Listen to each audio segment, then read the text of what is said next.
dig a big hole. 2, you have beef. You just have like someone that pisses you off, that gets on your nerves, that you actually know. Not like, I fucking hate you, I'm not saying that.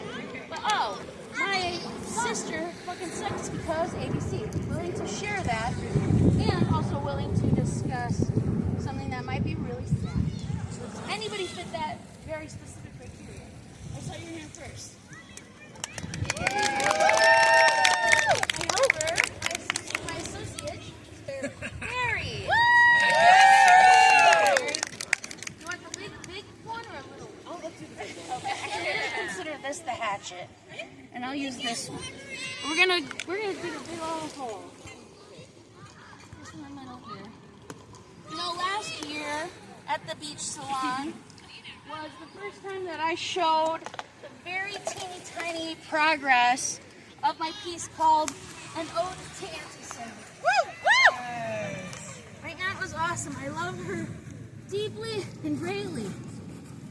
She's the only family member that I could probably say that I have no beef with, except the fact that she died. I really wish she hadn't done that. So who's the person, Barry, that you know gets on your nerves, and drives you crazy? My supervisor. All right, and what's one of like the things that they do so often that just drives you nuts and you can't stand it? He just takes up a lot of space. Like he was on vacation for most of this week, and I had taken over like a big kind of project, a training that was his response. That's usually he's the main person on, and I was crushing it, and then he came back, and then it was like I couldn't get a fucking word in edgewise. Could y'all speak up a little? Sure.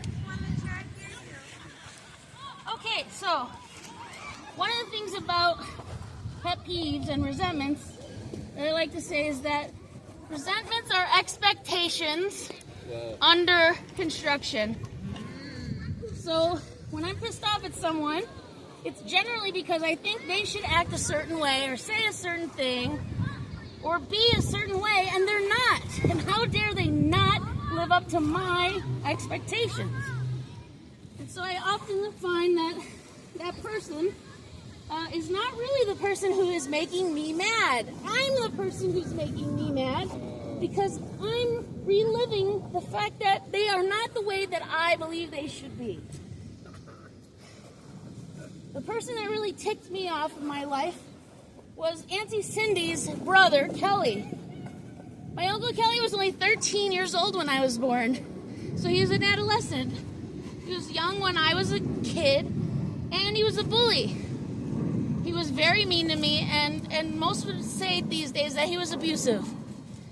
And for a very long time, I held a grudge against him, because as a kid, he would bully me and sick my younger cousin on me to be mean to me and make my life like hell. Okay, thank you. You're doing a wonderful job making this big hole. Now I want you to try to help me to build a castle here as best as we can. So, for many years, I had no contact at all with Uncle Kelly, and I held a big, huge grudge against him for traumatizing me as a kid, for making my cousins so abusive towards me that the only way that I could find relief from their terror was to be sexual, because sexuality was a way to manipulate people to do what I want them to do and to treat me the way I wanted to be treated. That was obviously a really unhealthy pattern in my life that still kind of fucks me up. On January 31st, 2025, my Auntie Cindy passed away of cancer. A couple hours later, totally unrelated, in a different city, my Uncle Kelly also died. At my aunt's wake, I read my Ode to Auntie Cindy poem, and everyone thought it was beautiful, just like all the people who saw it at the salon last year thought it was beautiful, because it was about a beautiful person who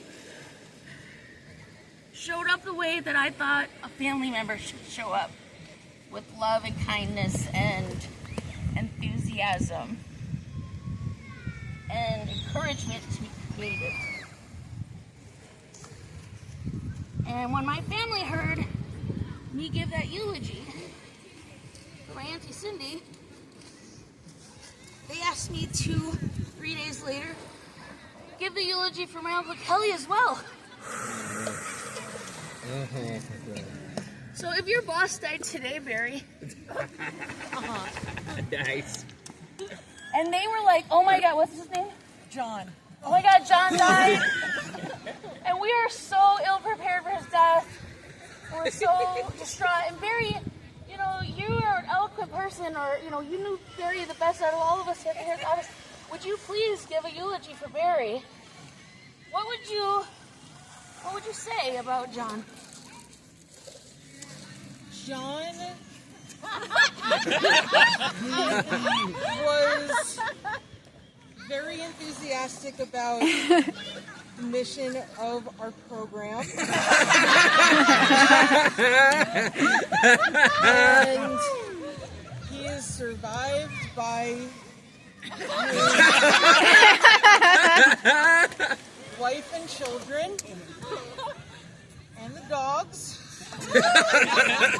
And I will never forget him.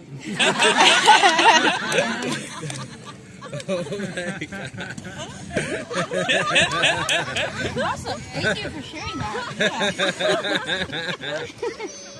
When I just think about my Uncle Kelly and what the fuck to say about a man I hadn't talked to in 20 years who really fucked me up in a lot of ways without really even trying,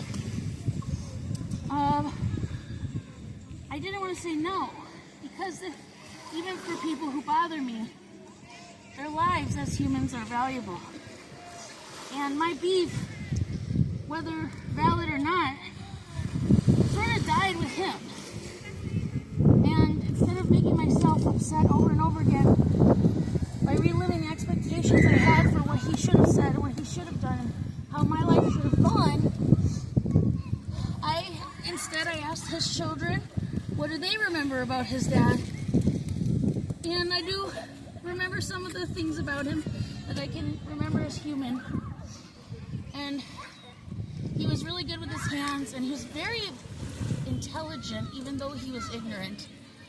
And he could fix stuff, and he was always looking, he was a real hustler.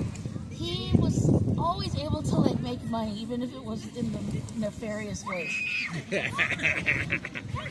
And I did give my uncle's eulogy, and it was heartfelt without being unkind. I didn't go into all of the hard things that he had inflicted upon me in my youth or in my adulthood. Instead, I focused on his humanity, which also includes his failings. And when I think of him, I don't think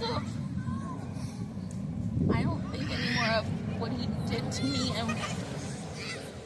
and how he failed to meet my expectations. The only thing that I really regret is that we couldn't have had a better relationship, and I couldn't have had a relationship with that human. And I'm talking about this because I feel that every time anybody bothers me, I'm very quick to anger. And then I'm very quick to resentment, holding on to that anger and replaying it for myself over and over again. But it's not worth the time and energy and emotion to hate on someone, or to hate that things aren't going the way I think they should go. I have very finite resources of time, energy, and emotion. And every moment of every day, I have to make the choice of how am I going to spend those resources. So instead of spending my resources hating on my uncle, I will instead spend my resources on loving every person who is around me. Because it's not worth my time or energy to build resentment. I can't help but have expectations, but I can choose not to continue building on something that depletes my resources. Yeah.